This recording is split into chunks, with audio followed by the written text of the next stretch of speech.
Hello, hello, salut. Je suis de retour parmi vous. Je sais ce que vous êtes en train de vous dire, la revenante. Elle a encore disparu pendant un mois alors qu'elle nous avait promis des vidéos, au moins de façon hebdomadaire. En fait, je suis super occupée, mais voilà. Aujourd'hui, je vous viens avec une très belle recette de piment. C'est du piment à l'oignon. Il y a un tout petit peu de gingembre dedans. Mais vous allez voir, c'est super facile, idéal pour accompagner vos grillades ou toute autre chose en fait. Et là, j'ai fait un tout petit peu neutre. Du coup, vous pouvez, voilà, ça peut se marier à tout autre plat. Voilà, selon les assaisonnements. Et voilà, c'est un piment très très très chaud. Donc faites attention, si vous n'êtes pas habitué, n'allez pas dessus, d'accord? Allez, je vous présente les ingrédients et on va commencer. Ici, j'ai 500 grammes de piment rouge. Donc, c'est du bon piment rouge, bien frais. Je l'ai acheté la veille, donc je l'avais au frigo. Je suis allée faire les courses la veille.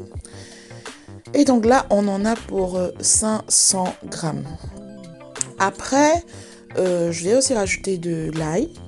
Et en fait, l'ail, sincèrement, j'avoue que c'est facultatif au niveau de l'ail. C'est vraiment, vraiment facultatif. J'ai mis l'équivalent de 8 gousses d'ail, 8 grosses gousses d'ail. Mais ça, c'est super facultatif par contre. Le gingembre, voilà, j'ai mis une belle quantité, on va dire, de gingembre. Mais bon, allez-y selon vos goûts. Les oignons, voilà, j'en ai pris 2 gros. Vous pouvez en mettre 3 si vous voulez. Mais moi, 2 gros oignons, c'était largement suffisant. Le poivre blanc, lui, il est voilà, facultatif, mais je vous le conseille aussi. En fait, je vous conseille de faire cette recette exactement comme je l'ai faite. Là, c'est de l'huile d'arachide, ça me servira vraiment à la fin de la recette. Vous allez vous en rendre compte. Et après, là, on a 2 cubes magie. Vous savez que je n'aime pas utiliser les bouillons d'assaisonnement et tout, mais dans ce cas-là, précisément, je vous conseille d'en utiliser. Surtout parce que j'ai pas mis de sel, ça c'est pour des raisons personnelles, mais bon, voilà. Mais après, vous pouvez mettre du sel. C'est juste que là, j'ai pas voulu en mettre. Donc, on va mixer tout ça. Vous allez voir, c'est super facile. Une fois que c'est mixé, vous balancez à la casserole. Ok? Vous mettez à feu moyen pendant 40 minutes à feu moyen. Là, vous allez voir, je vais un tout petit peu rincer le bol du mixeur avec l'équivalent d'un demi-verre d'eau. Faut pas qu'il y ait trop d'eau. Moi, j'ai un mixeur qui mixe sans eau. Voilà, donc je vous conseille pas de mettre trop d'eau dans cette histoire-là. Et donc là, on va recouvrir. Et donc, ça va passer 40 minutes à feu moyen. Au bout de 40 minutes à feu moyen, vous allez voir, l'eau est en train de tarir. Vous remarquez bien sur les bordures, parce que ça s'est tracé, il y a une délimitation. Là, on va passer à feu doux. Et là, sincèrement, à feu doux, ça peut passer genre 1 heure, 1h30. Bon, après, vous pouvez y aller à feu vraiment très, très, très, très rapide. Mais c'est que moi, je vous conseille pas. Et vous voyez, ça sautille partout. Moi, j'ai un peu couvert.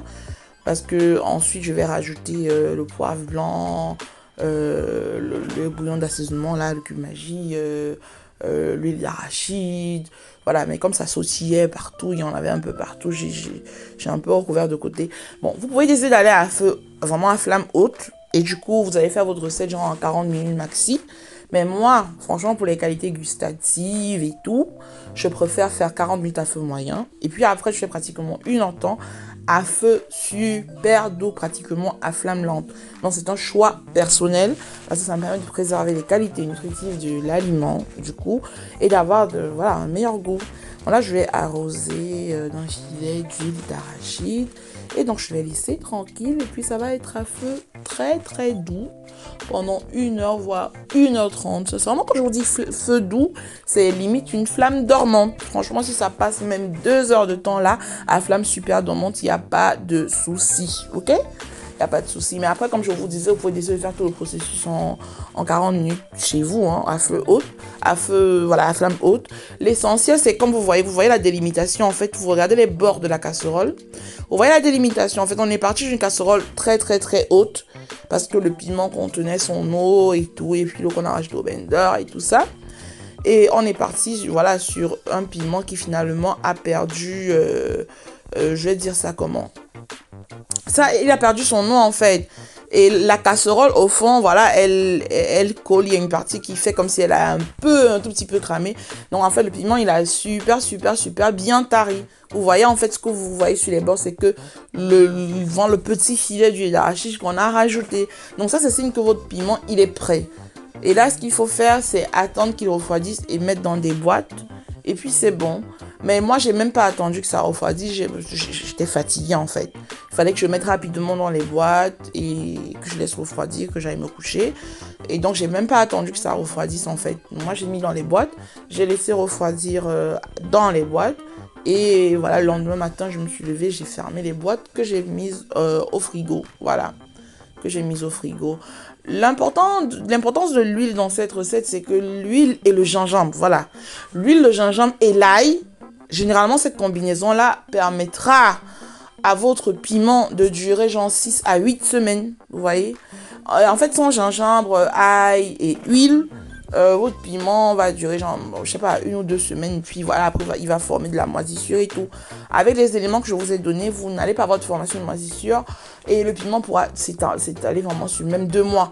Et qu'est-ce que j'allais vous dire aussi, un élément super important, le fait de laisser bien tarir, qu'il y ait plus d'eau dans le piment, en fait, ça permet aussi que le piment soit conservé pendant longtemps, parce que sinon, avec de l'eau dedans, ben, il va se, entre guillemets, gâter un peu plus vite, voilà.